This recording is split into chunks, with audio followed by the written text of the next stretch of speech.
Hello students, welcome to Amar tuition classes. आज मैं आपको प्रोसेस कंट्रोल टेक्निक का क्वेश्चन नंबर 25 करवा रहा हूँ। Samples are drawn at regular intervals of time from a production process. किसी प्रोडक्शन प्रोसेस से रेगुलर इंटरवल पर सैंपल लिए गए हैं।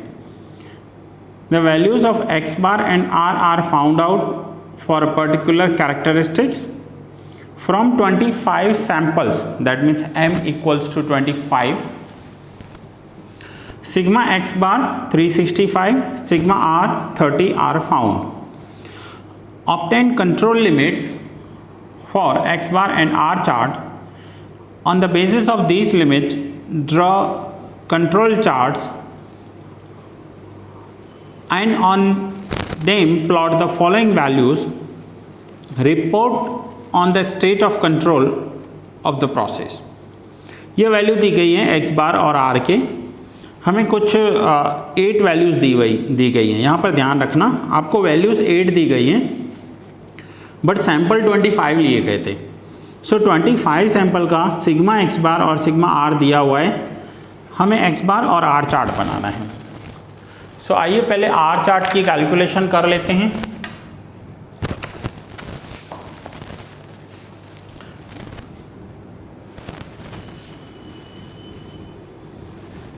Control limits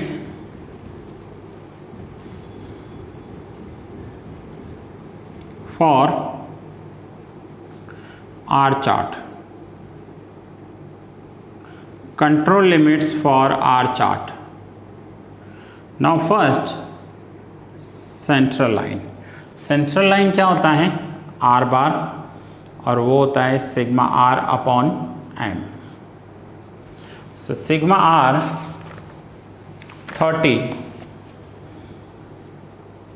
divide by m 25, क्योंकि ये जो सैंपल लिया गया है ये 25 सैंपल्स हैं।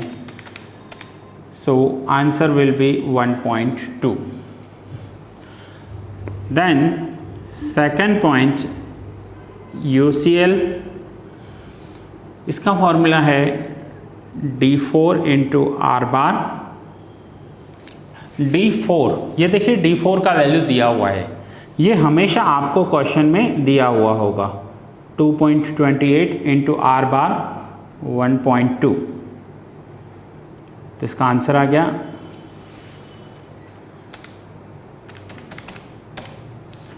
2.736 दिया हुआ है। मैं 2.74 लिख रहा हूँ। एंड थर्ड LCL के लिए हम यूज़ करते हैं D3 इंटू आर बार। D3 का वैल्यू दिया हुआ है 0 और आर बार 1.2। तो आंसर हो जाएगा 0। अब देखिए यहाँ पर हमें तीनों वैल्यूज़ हमें मिल गई। एक central line 1.2, then upper control limits and lower control limit, तीनों मिल गए। तो पहले तीनों ग्राफ पर ड्रॉ करेंगे। सो आइए देखते हैं। पहले LCL, तो ये रहा LCL। मैं हाइलाइटर से दिखा रहा हूँ, लेकिन आपको हाइलाइटर यूज़ नहीं करना है। ये है LCL 0। Then UCL upper control limit, ये रहा 2.74 एंड सेंट्रल लाइन 1.2, ये रहा 1.2। Now LCL, UCL and central line draw कर दी। अब हमें 10 सैंपल्स दिए गए हैं।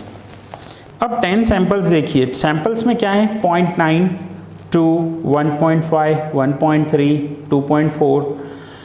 तो ऐसी वैल्यूज़ दी हुई हैं।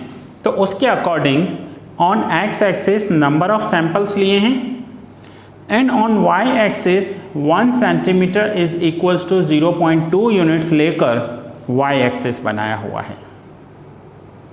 सो फर्स्ट सैंपल में 0.9 है।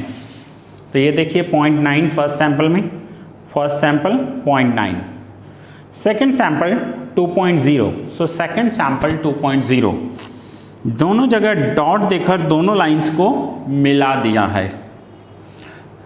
थर्ड सैंपल, ये थर्ड सैंपल मैं यहाँ से देख रहा हूँ, third sample 1.5। So third sample 1.5 कहाँ आएगा? 1.4 और 1.6 के एग्जैक्ट बीच में आएगा।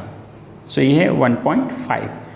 ऐसे कर कर सारे डॉट्स मिला दिए हैं, ऐसे करके सारे डॉट्स मिला दिए हैं। सो देखिए जो हमारी लाइंस जो हमारा ग्राफ बना है वो पूरा का पूरा graph upper control limit and lower control limit के बीच में है। अपर control limit and lower control limit के बीच में है।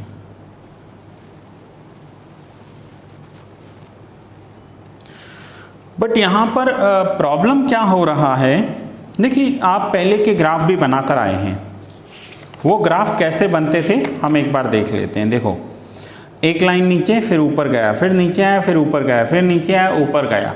मीन सेंट्रल लाइन के ऊपर जिगजैग लाइन बन रही है, ठीक है ना। यहाँ पर भी देखिए सेंट्रल लाइंस के ऊपर जिगजैग बन रही है। यहाँ पर प्रॉब्लम क्या हो गई, जो हमने अभी आर चार्ट बनाया, यहाँ पर देखिए सिर्फ एक पॉइंट ही सेंट्रल लाइन के नीचे आया है, बाकी कितने पॉइंट सेंट्रल लाइन के ऊपर हैं? 1 2 3 4 5 6 7 पॉइंट सेंट्रल लाइन के ऊपर हैं। सो ऐसा भी नहीं होना चाहिए। तो यहाँ देखिए आंसर में क्या लिखा हुआ है, the process is out of control with respect to x bar. X bar chart अभी हमने बनाया नहीं है, बना रहे हैं अभी। With respect to x bar and R both, in the case of R chart according to theory of runs it is not under control। theory of runs में क्या होता है कि सारे पॉइंट्स या मेजॉरिटी पॉइंट सेंट्रल लाइन के एक side चले गए, चाहे ऊपर की साइड चाहे नीचे की साइड। तो ऐसा नहीं होना चाहिए। ये जो हमारा ग्राफ बनना चाहिए ये सेंट्रल लाइन के ऊपर आना चाहिए, सारे के सारे पॉइंट्स एक साइड चले गए हैं। सो ये प्रोसेस भी अंडर कंट्रोल नहीं है, नॉट अंडर कंट्रोल बोलेंगे इसे, ठीक है। सो ये था आपका आर चार्ट, आप यहाँ से नोट डाउन कर सकते हैं, और ये आपके आर चार्ट की कैलकुलेशंस। तो यहाँ पर मैं कंक्लूजन बता देता हूँ, आप कंक्लूजन लिखेंगे as 7 consecutive points fall one side of the central line, the process is not under control according to theory of runs। आइए अब हम एक्स बार चार्ट बनाते हैं। जैसे यहाँ पर हमने control limits for R chart calculate किए, नाउ यहाँ पर control limits for x bar chart calculate करते हैं। So control limits for X bar chart।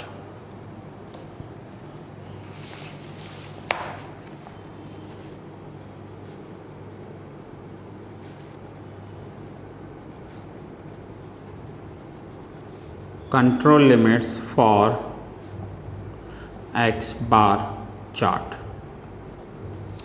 Same तीनों कंट्रोल लिमिट्स कैलकुलेट करेंगे। So first is central line, and what is central line? X double bar, और X double bar क्या होगा? Sigma X bar divide by M. Now sigma X bar देखिए क्या है? 365, M की value 25। So 365 divide by 25 14.6, ये हो गया हमारा central line. Now second point, upper control limit UCL. UCL के लिए X double bar plus A2 into R bar. So X double bar 14.6 plus A2 का वैल्यू दिया हुआ है बुक में 0.72 इंटू आर बार, ये रहा 1.2। कैलकुलेट करके आए हैं हम। सो 14.6 प्लस 1.2 इंटू 0.72 0.86 प्लस 14.6, तो 15.46 इसका आंसर आएगा। And third point is LCL। LCL क्या है? x डबल बार माइनस A2R बार। सो 14.6 माइनस 0.86,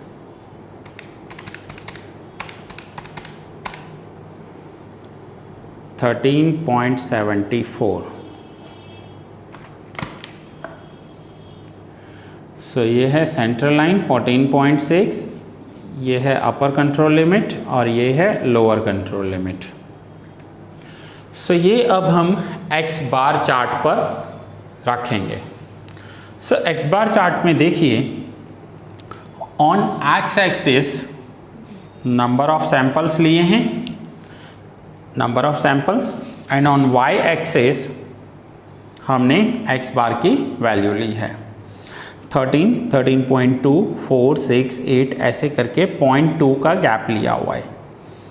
नाउ 13.74 कहाँ आएंगे? सो 13.6 एंड 13.8 के एग्जिट बीच में आएगा 13.7 और उससे थोड़ा ऊपर होगा 13.74। ये हो गया LCL।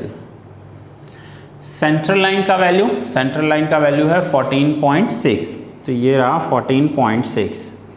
फिर से बता रहा हूँ, आपको हाइलाइटर यूज़ नहीं करना है, सिर्फ लाइन ड्रॉ करनी है।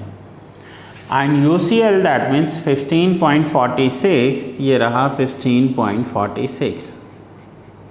ग्राफ मैंने इसलिए ऑलरेडी बना रखे हैं जैसे टाइम सेव हो। अगर मैं ग्राफ बनाने जाऊँगा तो टाइम ज़्यादा चाहिए होगा और एक लेक्चर 1 आवर का हो जाएगा।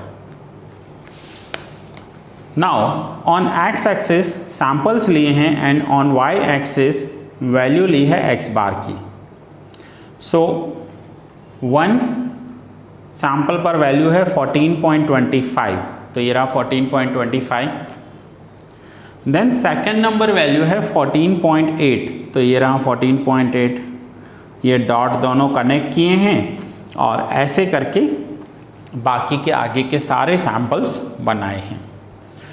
अब यहाँ पर भी ये जो x बार चार्ट है, इसमें हमारा प्रोसेस अंडर कंट्रोल है या नहीं है, तो हम लिखेंगे नहीं है।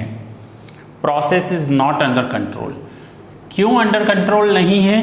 क्योंकि ये जो ग्राफ का लाइन है ना, ये सेंट्रल लाइन के ऊपर आना चाहिए, ऊपर नीचे जिगजैग होना चाहिए।